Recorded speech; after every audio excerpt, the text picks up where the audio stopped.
अभी कुछ दिन पहले एक व्यक्ति मेरे पास आया और उसने मुझे बताया कि वो एक प्राइवेट हॉस्पिटल में गया।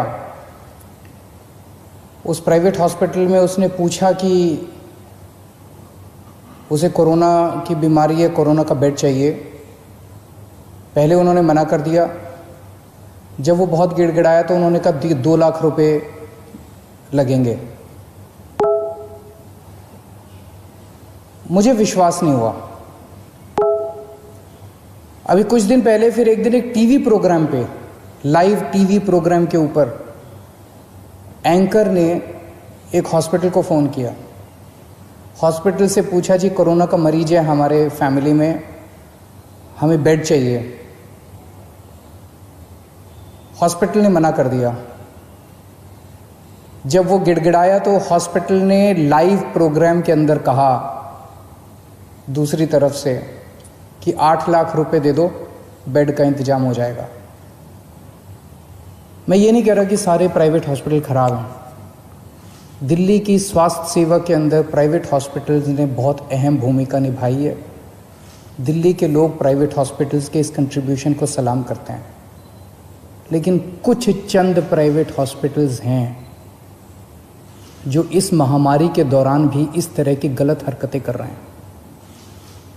पहले कहते हैं बेड्स नहीं है, और जब और इंसिस्ट करो तो कहते हैं 2 लाख रुपए दे दो, 5 लाख रुपए दे दो, 8 लाख रुपए दे दो। इसको बेड्स की ब्लैक मार्केटिंग नहीं कहेंगे तो और क्या कहेंगे। तो ट्यूसडे को, मंगलवार को, पिछले हफ्ते मंगलवार को हम लोगों ने एक ऐप लॉन्च किया। हमने कहा ये ब्लैक मार्केटिंग क्यों होती है, क्योंकि जनता को पता ही नहीं कि इस अस्पताल में कितने बेड खाली हैं, कितने बेड भर गए। तो वो अपने हिसाब से ब्लैक मार्केटिंग कर रहा है। वो जो भी 2-4 कर रहे हैं, सारे नहीं कर रहे, सारे बहुत अच्छे हैं। फिर से मैं कह दूं कि सारे प्राइवेट हॉस्पिटल्स बहुत अच्छे हैं, 2-4 हैं जो बदमाश हैं।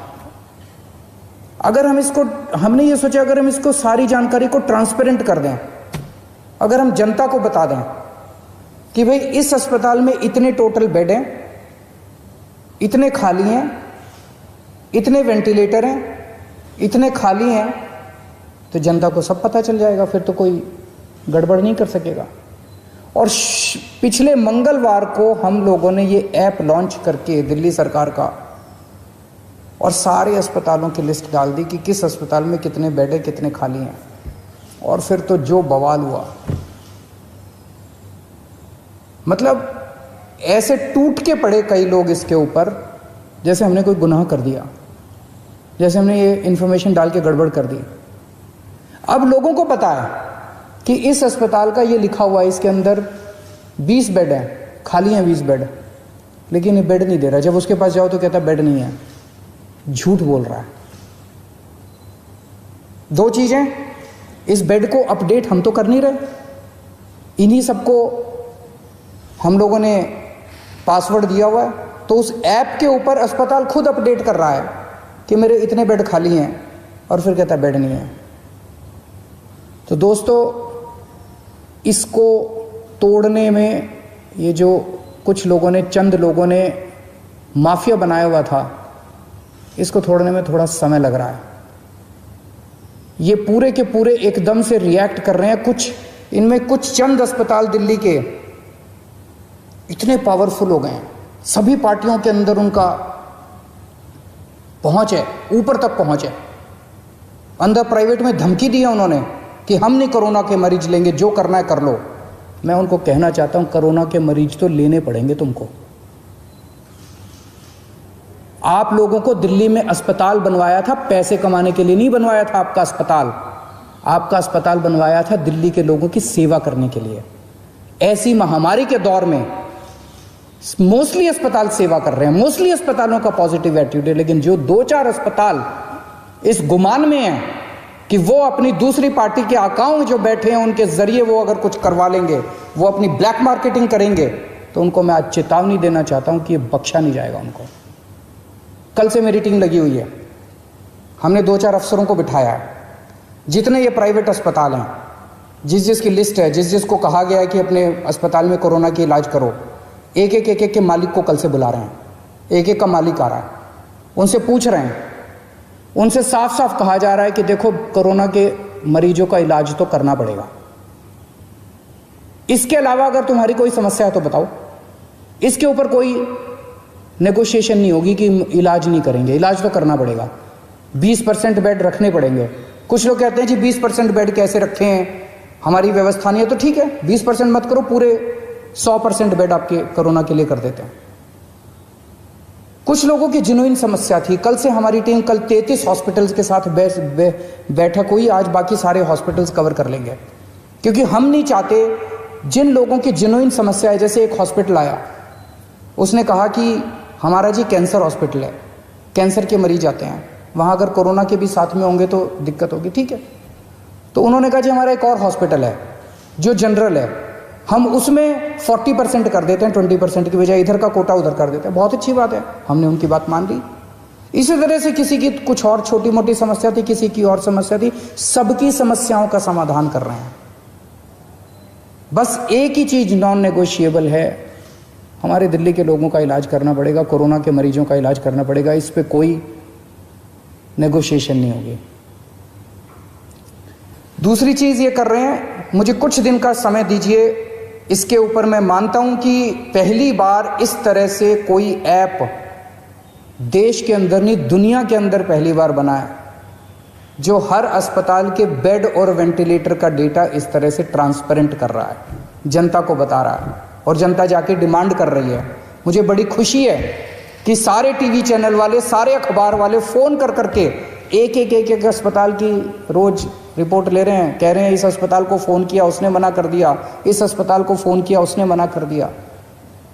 लेकिन इसका कुछ थोड़ा बहुत फायदा भी हुआ है। ट्यूसडे को जब हमने इसको लॉन्च किया था, दिल्ली में सारे अस्पतालों को मिला के 2800 मरीज थे, और उसमें मैक्सिमम दिल्ली सरकार के अस्पतालों में थे। आज दिल्ली के 3900 मरीज हैं, 3900 मरीज हैं, 1100 मरीज ऐड हुए हैं मोस्टली प्राइवेट हॉस्पिटल्स के अंदर। वो इसी वजह से लोग, क्योंकि लोग अब इस जानकारी से सशक्त हो गए हैं और लोग जाके मांग रहे हैं।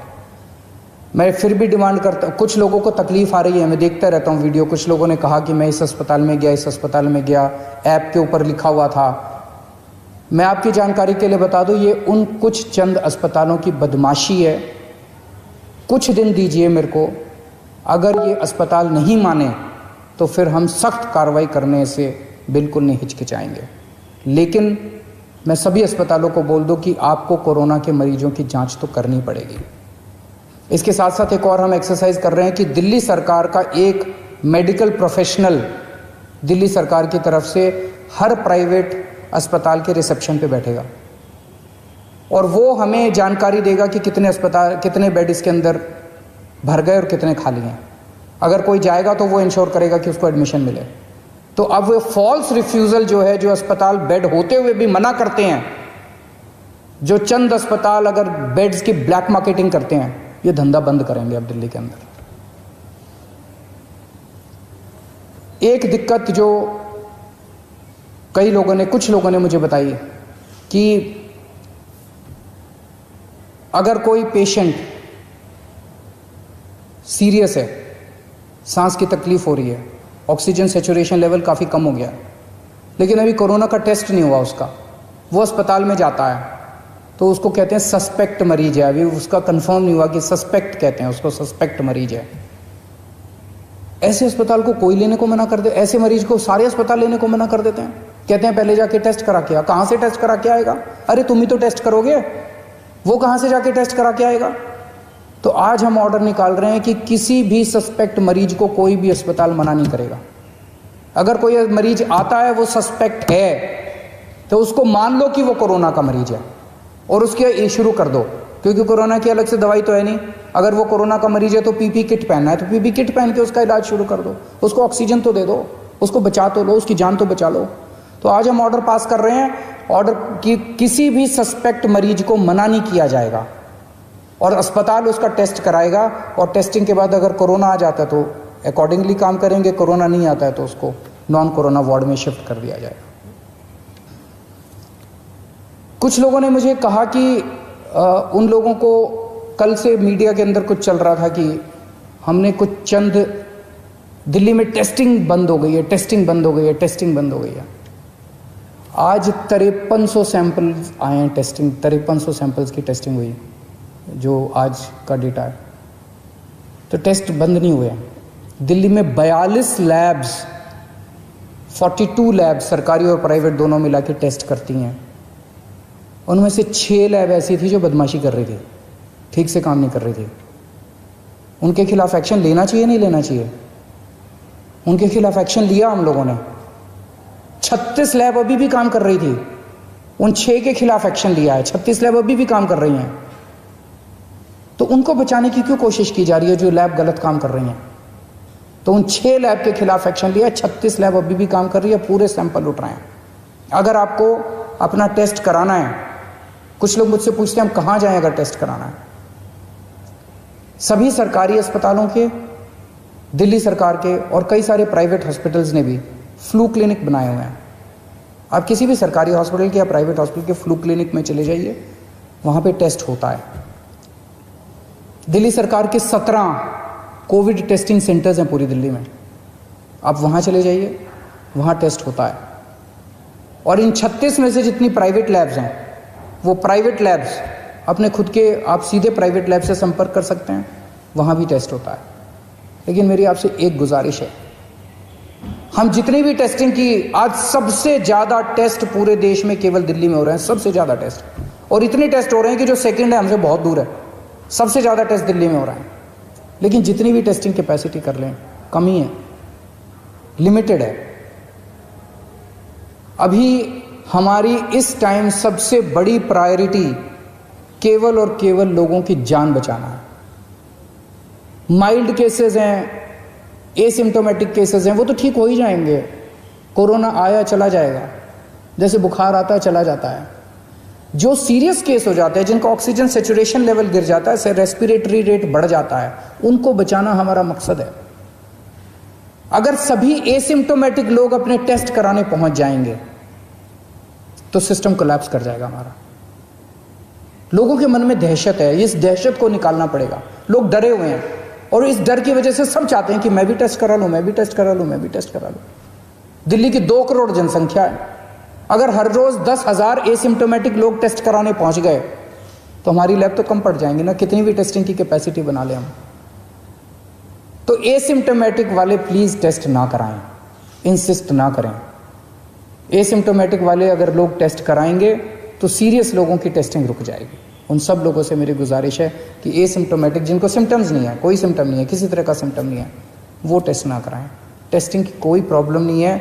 हाँ, हो सकता है कि थोड़ा सा टीदिंग प्रॉब्लम्स हो लास्ट मिनट, अगर कुछ हैं तो मैं उसको ठीक कर दूंगा। हम उसको एक चीज़ के ऊपर नज़र रखे हुए हैं, कुछ अगर इस तरह की प्रॉब्लम है उसको भी ठीक कर देंगे। आप स्वस्थ रहें, खुश रहें, यही मेरी कामना है। नमस्कार।